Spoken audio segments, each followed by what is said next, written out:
Welcome back to MVM. Today we have a Kickstarter preview. This one is for Waste Nights. It is the second edition from Galakta Games. It is a 1 to 4 player adventure game that is going to take place in a post-apocalyptic Australia.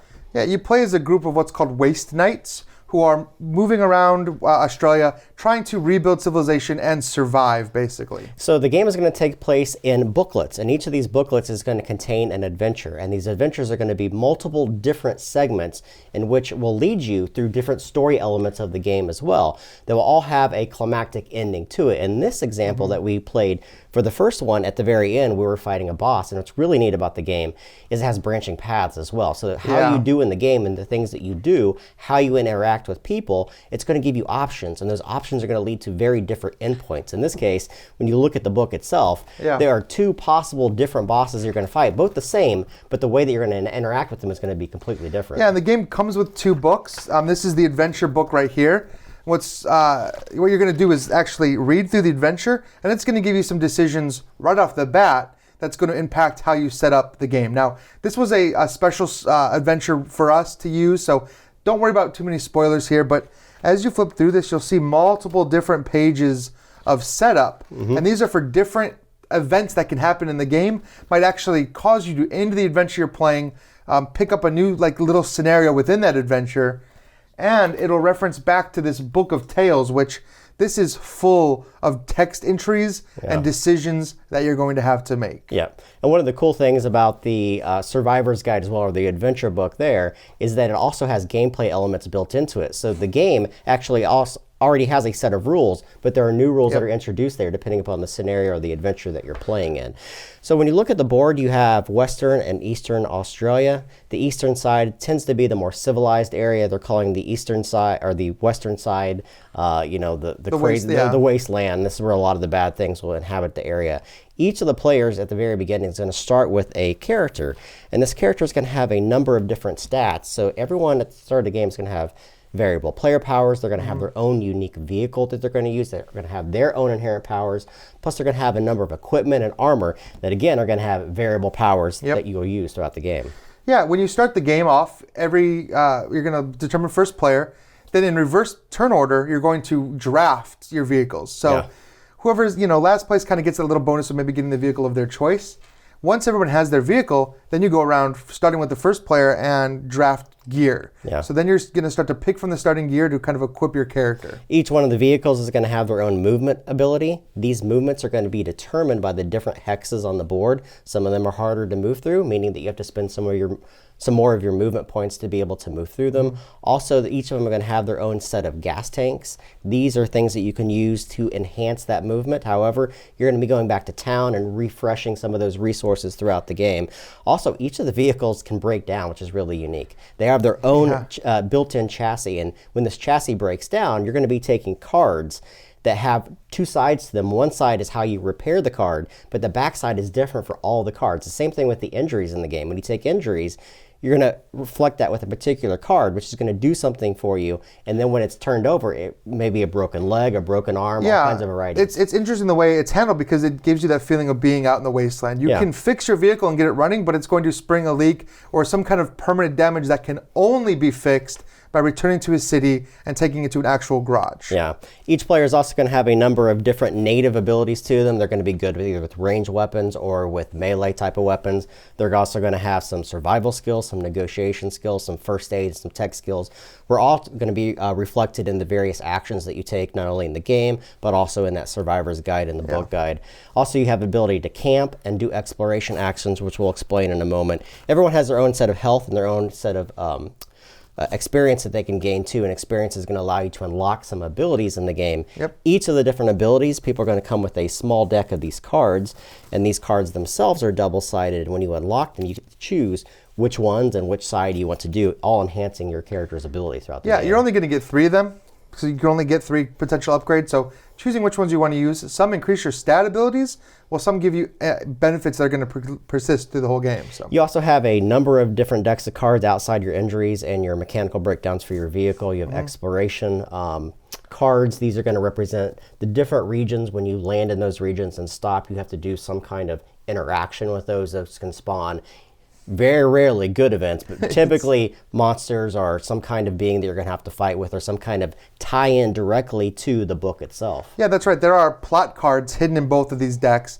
And these plot cards are going to tell you to look back at that survivor's guide, look at the scenario, go to a specific entry, and it's kind of like stumbling upon a random event, but they are random like specifically for that one adventure you're on right now. Yeah, so they're written actually into that itself. Yep. So you could have an F event that comes out, but it's going to be referenced differently depending upon the adventure that you're playing in. So the adventure is going to dictate what you're trying to do. So every single one of the adventures is going to be different. And the one that we played with the startup one, we were given an X number of time, 5 in this case, that we had to do a specific adventure. Now, we don't want to spoil too much, but it was telling us to go out to the wasteland and interact with very specific spots on the board. Yeah, you'll notice that we have these tokens out here, these exclamation tokens, and then the radio towers.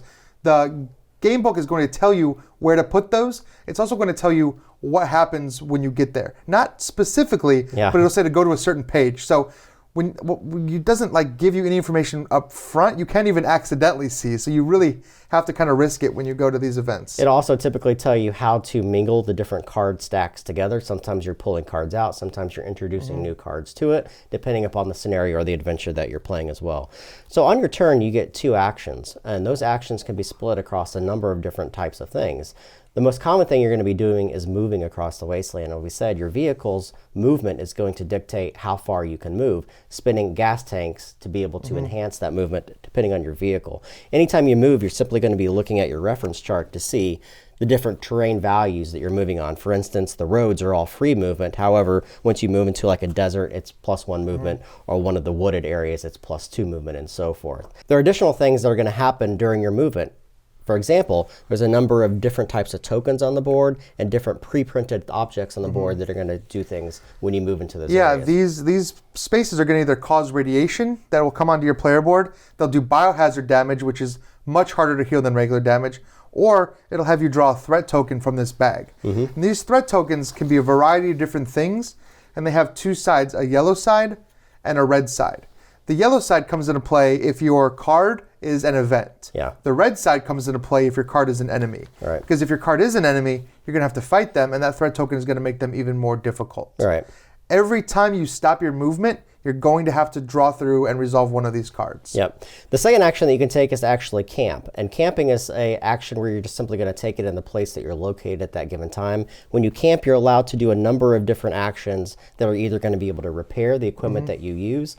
All of the equipment in the game is double-sided, typically mean the first time you use it, it's going to have to go to the backside. Typically, the backside is a little bit weaker, and if you use that card again without repairing it, it's going to break. Yeah, you got to make that decision. So you want to spend your camp actions to do that. Also, you can spend camp actions to heal your character as well by spending some of the medicine that you may have collected. Yeah, the next thing you can do is explore the space you're on. And we have an exploration deck here.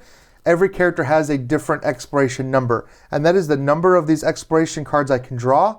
And based on where I'm at, I get to choose one of these cards and get the items that are present there. Now, these could be resources. They could also be XP. They could also deal damage. So sometimes you've got like a lot of ammo, but you also have to like damage your vehicle. The fourth action that you can take is actually visiting a city. When you are in a city, you're allowed to do one of 4 possible actions, but you can do them twice, but not the same action twice. Those are things that allow you to either repair your weapons, heal your character, barter for some new equipment that may be in those stalls, and so forth. There's a variety of things you can do there in order to enhance your character. Yeah, it's also the only way to fully remove a malfunction or an injury from your character. And the final thing you can do is probably the thing that you're going to be doing the most, and that's the actual plot actions. When you end your location in any of these areas that have the plot tokens, you are allowed to take a plot action there. And that's when you're actually going to interact with the book itself and see what's going on. Yeah, and these plot actions are difficult to nail down for you because they run a huge variety of different things. You're going to be searching through different decks. You're going to be making tests with some of your skills. You might even be fighting combats that you weren't prepared to fight.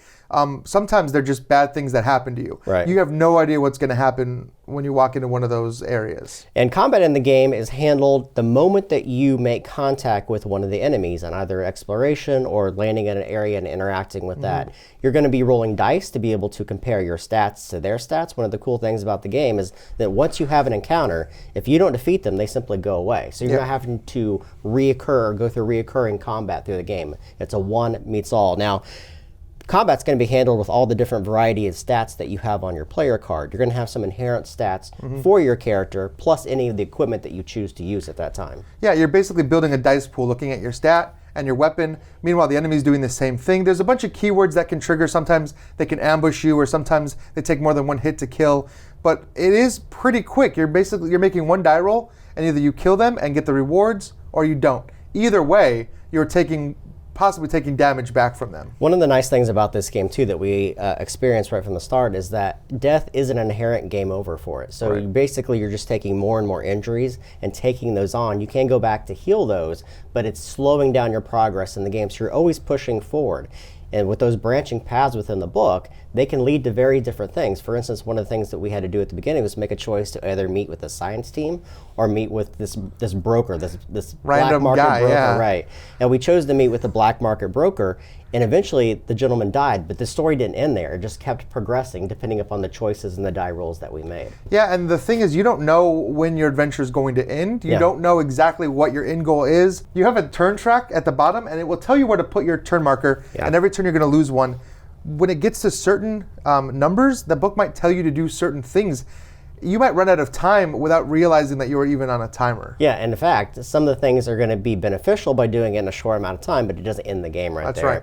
So as we said, this is a really unique story-based game that feels very sandbox and very opening. You can pretty much do anything you want at any given time. You are up against a particular timer, but it's not going to end the game, which is really neat. Yeah, the game doesn't end until you get to that, probably whatever final conflict, in our case was fighting that giant robot. Yeah. And then from there, you either win or you don't. And how well you do getting there is going to reflect on how challenging that final conflict could be. All right, so that is Waste Nights. It is from Galakta Games, a 1 to 4 player adventure game. If you guys have any questions about it, make them in the comments below. Subscribe to us, follow us on Twitter, like us on Facebook, and also now follow us on Instagram, and we will catch you guys next time.